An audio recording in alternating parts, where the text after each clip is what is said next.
Baik Bu, selamat siang Bu. Bismillahirrahmanirrahim. Assalamualaikum warahmatullahi wabarakatuh. Perkenalkan, saya Dr. Aziz Gadira yang sedang bertugas di klinik persaudaraan pada pagi hari ini. Baik ya, Ibu dengan nama siapa Bu? Walanda dok. Walanda. Ibu sekarang umurnya berapa Bu? 22 tahun. Oh, 22 tahun. Alamat Ibu di mana? Di Jalan Kenari. Oh, Jalan Kenari. Terus status Ibu apa sekarang? Nikah dok. Oh, sudah menikah. Baik Bu. Ibu bagaimana kondisinya hari ini Bu? Mungkin sudah membaik dok dari sebelum-sebelumnya ya. Kemudian apa harapan Ibu setelah ini Bu? Harapan saya sih agar bisa pulang cepatnya ya dok ya. Harapan saya semoga tentunya saya juga berharap semoga Ibu bisa sehat lagi ya Bu. Kemudian insya Allah ya Bu, kita itu harus banyak berdoa kepada Allah Subhanahu Wa Taala, dan di sini kita juga akan berusaha dan kita obati ya Bu berbagai bentuk ikhtiar kita, dan mudah-mudahan nanti Ibu bisa sehat dan beraktivitas kembali.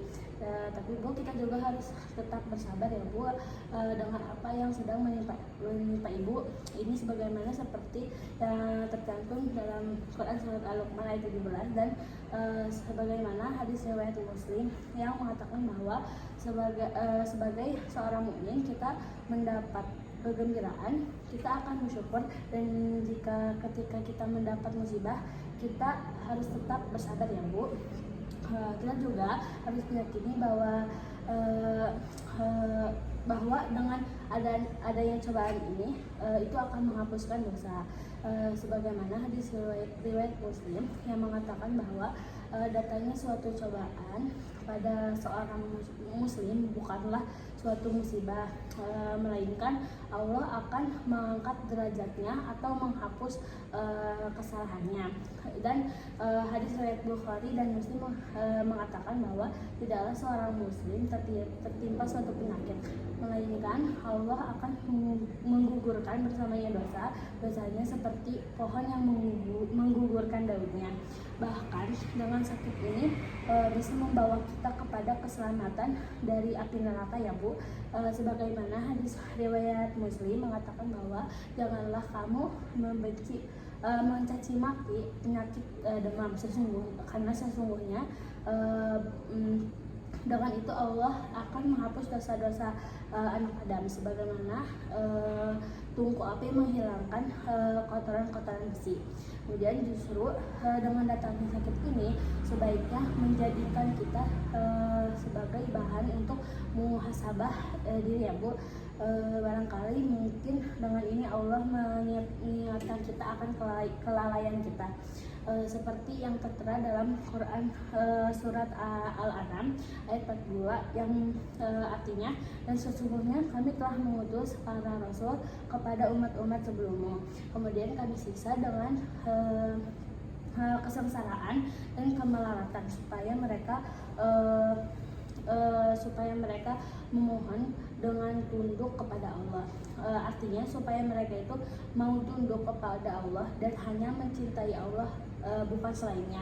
Dan Imam Qatadah rahimahullah mengatakan, sebagai hukuman bagimu wahai anak Adam disebabkan karena dosamu. Kemudian bahkan sebenarnya dengan penyakit yang menimpa kita itu terdapat banyak hikmah di balik semua ini ya Bu. Sebagaimana Rasulullah SAW bersabda, sesungguhnya Allah Subhanahu Wa Taala jika mencintai suatu kaum maka Dia akan memberi mereka cobaan. Dan ada juga nasihat dari Qayyim rahimahullah yang mengatakan bahwa andai kita bisa menggali hikmah Allah yang terkandung dalam ciptaan dan urusannya, maka tidak kurang dari ribuan hikmah, namun akal kita sangatlah terbatas, dan semua ilmu akan sia-sia jika dibandingkan dengan ilmu Allah, sebagaimana sinar lampu yang sia-sia bersinar di bawah sinar matahari. Maka dari itu kita harus ikhlas ya Bu dalam menghadapi ujian penyakit dan menjalani pengobatannya.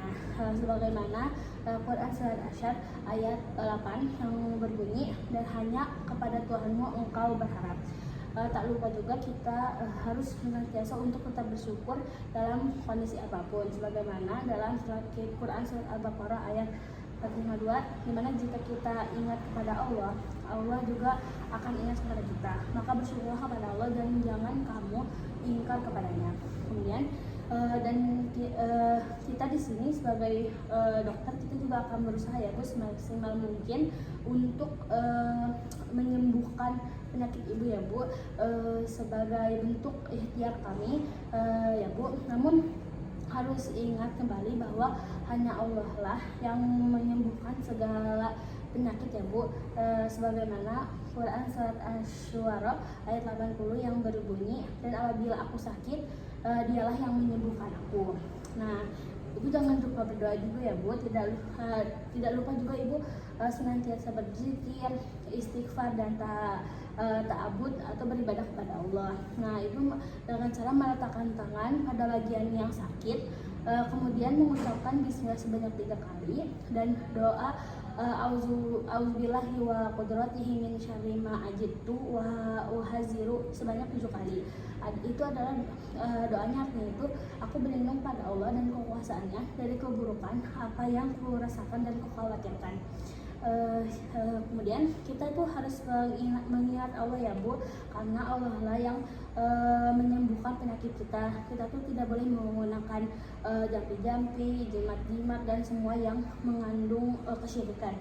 Dengan datangnya ini justru menjadikan kita untuk radang introspeksi diri, muhasabah, dan memohon ampunan kepada Allah secara sungguh-sungguh dan senantiasa memperbanyak amalan saleh. Nah, kemudian kita juga harus tetap berhusnuzon kepada Allah. Kita harus mendoakan orang yang sakit atau kemudian dengan kesembuhan dan kesehatan. Hal ini berdasarkan hadis riwayat Bukhari nomor 5665 yang berbunyi, apabila beliau mengunjungi orang yang sakit, beliau berkata, la ba'sa tahurun insyaallah, yang artinya tidak mengapa, semoga sakitmu ini membuat dosamu bersih insyaallah. Baik Bu, semoga lekas sembuh ya Bu. Baik Bu, makasih Bu. Sama-sama.